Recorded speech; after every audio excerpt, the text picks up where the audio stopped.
പ്രതീക്ഷിച്ച പൊട്ടിത്തെറിയോ എന്നതാണ് നമ്മുടെ ചോദ്യം.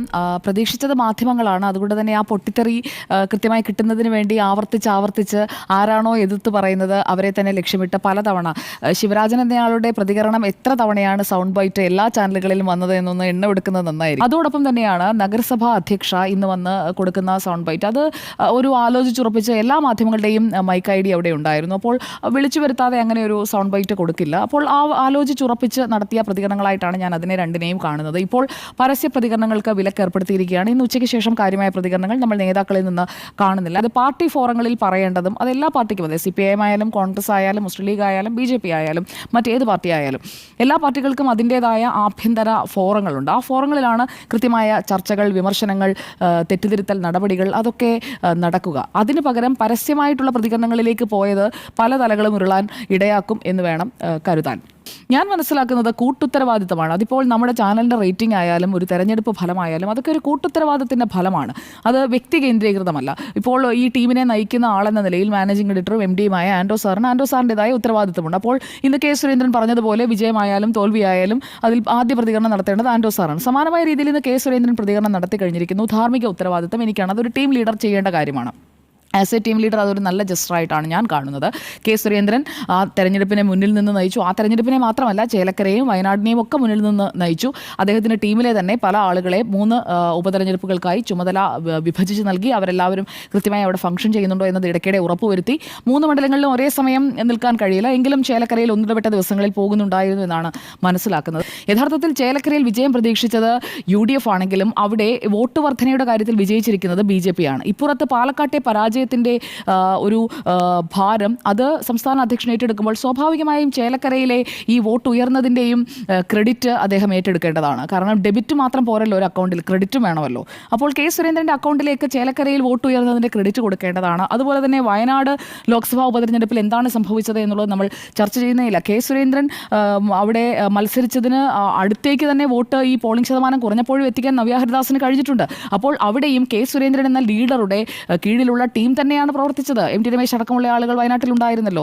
KK അനീഷ് കുമാർ അടക്കമുള്ള ആളുകൾ ചേലക്കരയിലും ക്യാമ്പ് ചെയ്യുന്നുണ്ടായിരുന്നു. അതുപോലെ രഘുനാഥാണ് പാലക്കാട്ട് ക്യാമ്പ് ചെയ്തത്. പാലക്കാട്ടെ പ്രഭാരി രഘുനാഥാണ്. നാരായണൻ നമ്പൂതിരി ആണ് ഇലക്ഷൻ ഇൻചാർജ്. അപ്പോൾ ഓരോരുത്തർക്കും കൃത്യമായി ഉത്തരവാദിത്തങ്ങൾ വിഭജിച്ചു കൊടുത്ത ഒരു ടീം ലീഡർ, ആൻഡ്രോ സാർ ഇപ്പോൾ നമ്മളെ ഓരോരുത്തരെയും ഓരോ ഉത്തരവാദിത്തം ഏൽപ്പിക്കുന്നത് പോലെ ഒരു ടീം ലീഡർ എന്ന നിലയിൽ എല്ലാവർക്കും ഉത്തരവാദിത്തങ്ങൾ വിഭജിച്ചു കൊടുത്തു. ആ ഉത്തരവാദിത്തങ്ങളിൽ ഓരോരുത്തരും എത്രത്തോളം പെർഫോം ചെയ്തു എന്ന ഒരു അനാലിസിസ് നടക്കേണ്ടത് ആ പാർട്ടിയുടെ ആഭ്യന്തര ഫോറത്തിലാണ്. ആ ഒരു കണക്കെടുപ്പ് നടക്കുമെന്ന് തന്നെയാണ് ഞാൻ പ്രതീക്ഷിക്കുന്നത്.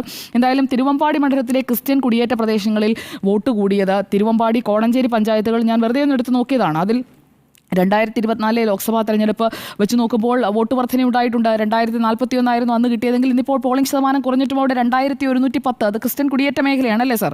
ക്രിസ്ത്യൻ കുടിയേറ്റ മേഖലയാണ് തിരുവമ്പാടി, കോടഞ്ചേരി പഞ്ചായത്തിലേക്ക് വോട്ട് ഷെയർ വർദ്ധിച്ചിട്ടുണ്ട്. അതാണ് ഞാൻ പറഞ്ഞത്. കൃത്യമായി വിഷയങ്ങൾ വരുത്തി ക്രിസ്ത്യൻ കുടിയേറ്റ മേഖലകളിലാണ് വോട്ട് കൂടിയിരിക്കുന്നത്. അതുകൊണ്ടാണ് ഞാൻ ബൂത്ത് തിരിച്ചുള്ള കണക്ക് കാര്യത്തിൽ എടുത്തത്. ഇവിടെ ഈ ഒരു തെരഞ്ഞെടുപ്പ് ഫലം വരുമ്പോൾ കൂട്ടുത്തരവാദിത്തത്തോടെ എല്ലാവരിലേക്കും ഈ ചാർജുകൾ അസൈൻ ചെയ്തുകൊണ്ട് എല്ലാവരെയും വിശ്വാസത്തിലെടുത്തുകൊണ്ട് അങ്ങനെ പോയ K. സുരേന്ദ്രന് പിഴച്ചിട്ടുണ്ടെങ്കിൽ ഇപ്പോൾ ഇന്ന് അദ്ദേഹം വാർത്താസമ്മേളനം നടത്തിയപ്പോൾ ആ ധാർമ്മിക ഉത്തരവാദിത്തം ഏറ്റെടുത്തുകൊണ്ടാണ് സംസാരിച്ചത്. ഇവിടെ തൃശ്ശൂരിലാണല്ലോ ലോക്സഭാ സീറ്റ് ആദ്യമായി BJPക്ക് കിട്ടുന്നത്. താമര ചിഹ്നത്തിൽ തന്നെ കിട്ടുന്നു. സുരേഷ് ഗോപി വിജയിക്കുന്നു. സുരേഷ് ഗോപിയുടെ ഭൂരിപക്ഷം, സുരേഷ് ഗോപി 3ാമതാകുമെന്നാണ് അങ്ങടക്കം നിരീക്ഷിച്ചിട്ട് പ്രവചിച്ചത്. പക്ഷേ മികച്ച വിജയത്തിലേക്ക് പോയി 75,000ന്റെ ഭൂരിപക്ഷത്തിലാണ് സുരേഷ് ഗോപി ജയിച്ചത്. അന്ന് അതിൻ്റെ ക്രെഡിറ്റ് K. സുരേന്ദ്രൻ എടുക്കുന്നത് നിങ്ങൾ ആരെങ്കിലും കണ്ടിരുന്നോ? അന്ന് ഞാനാണ് ഇതിൻ്റെ ഈ വിജയം എൻ്റേതാണ് എന്ന് പറഞ്ഞുകൊണ്ട് ഒരിക്കലും അയാളെ നിങ്ങൾ കാണില്ല. അയാൾ അങ്ങനെ ആ വിജയത്തിൻ്റെ ക്രെഡിറ്റ് ഏറ്റെടുക്കാനായിട്ട് മാധ്യമങ്ങൾക്ക് മുന്നിൽ വന്നിട്ടില്ല. ഇത് പാർട്ടിയുടെ വിജയമാണ്, ടീമിൻ്റെ വിജയമാണ് എന്നാണ് പറയുന്നത്. അതൊരു ടീമിനെ നയിച്ചു കൊണ്ടുപോകുന്ന ഒരു ലീഡർ ചെയ്യേണ്ട കാര്യം തന്നെയാണ്. അന്നും ഈ K. സുരേന്ദ്രൻ തന്നെ ആയിരുന്നല്ലോ BJPയുടെ സംസ്ഥാന അധ്യക്ഷൻ.